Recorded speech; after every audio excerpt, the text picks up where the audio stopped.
Primeiro assunto muito interessante, que eu acho que fica muito aquém do que realmente deveria ser ensinado, é a história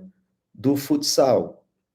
E aí, por que que é interessante quem vai trabalhar com futsal conhecer toda a história do futsal? Porque o futsal ele tem origem através do futebol de campo, ele foi um esporte adaptado do futebol de campo, ele tem uma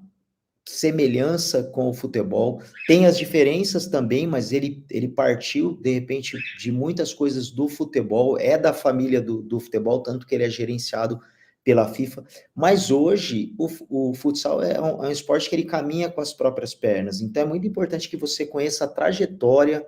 como que tudo isso aconteceu, qual o contexto, tá?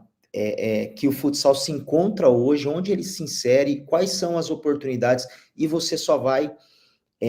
ter acesso a isso se você estudar, se você partir para, de repente, um estudo qualificado, para você, de repente, pesquisar através de artigos, em livros, e não dá para fazer isso em uma aula, de repente é muito pouco, ou mesmo, de repente, em 2, 3 aulas. Se você pegar na faculdade aí, o futsal ele tem um semestre que de repente está dentro do futebol de campo, e muitas vezes nem vai ser dado a atenção devida, e aí, quando você vai trabalhar, você realmente sente falta de algumas coisas que vão fazer a diferença, porque quanto mais informação você tiver em relação a essas transformações, você consegue, de repente, trazer tudo isso para hoje, tá? O que que acontece? O futsal, ele é um esporte novo, mas se a gente levar em conta que o que era feito há 10 anos não é feito mais hoje, o que é feito há 20 anos, há 30, e a gente realmente vê ainda muitas situações de 30 anos, tá? Quando praticamente o futsal nem existia ainda, era futebol de salão, então a gente tem algumas coisas que servem, foram muito bem aproveitadas e adaptadas, mas existem coisas que realmente ficou lá para trás, só que em relação à formação, aquelas pessoas que aprenderam e de repente não se atualizaram, continuaram ensinando, e aí, se a gente passa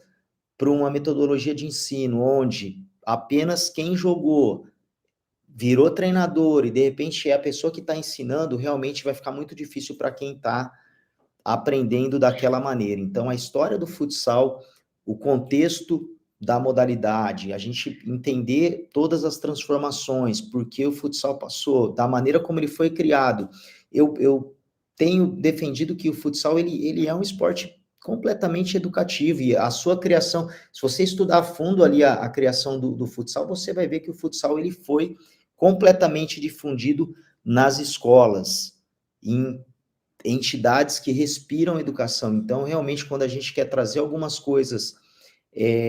que não têm um caráter tão educativo e, de repente, colocar no futsal, eu não sei se isso dá muito certo. Então, o futsal, ele caminha sempre com esse aspecto, diferente do futebol de campo, que já, de repente, já existe muitas coisas que vão além dos aspectos educativos, e, de repente, algumas situações no futebol de campo é muito mais difícil de você controlar do que propriamente dito no futsal.